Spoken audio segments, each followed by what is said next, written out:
Mike, do you have a nice guy moment from your past that you'd be willing to share? Well, I mean, just in a general sense, a few years ago when I realized our marriage was not what I wanted it to be, and I started trying to push for something better.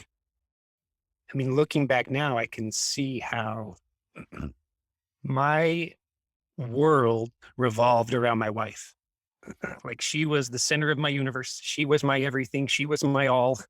I didn't have really good male friendships. I didn't have any real hobbies, passions, interests.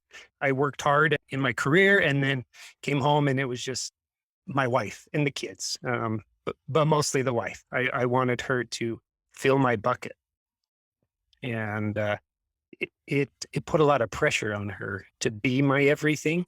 And I thought I was like the dream husband, right? Like I used to tell myself these stories like, man, there are women out there who would just kill themselves to have a chance with a guy as great as me, as nice as me, who's so committed, who's so devoted, got her up on this pedestal and just this adoring husband.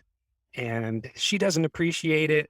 She doesn't see how good she's got it. And I mean, yeah, there were a lot of times where I was like looking around thinking, oh, I bet she'd appreciate me. Oh, I bet she'd appreciate me.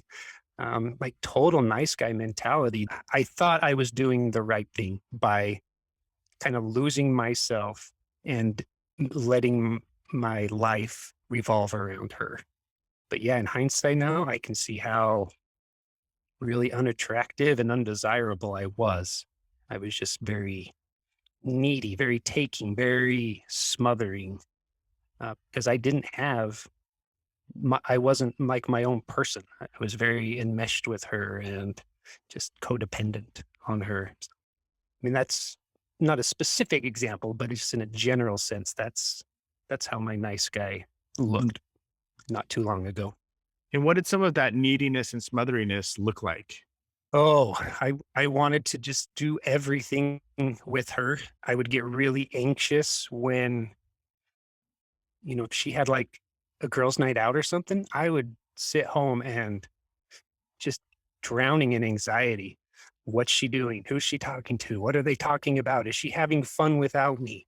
I would like check the location on her phone to see if she had left the house yet and if she was on her way home. And I mean, I was just really, really anxious. I couldn't stand being apart from her and couldn't wait until we were reunited. So I felt secure and loved and whole again, right? I think that type of attachment or connection is sometimes idealized.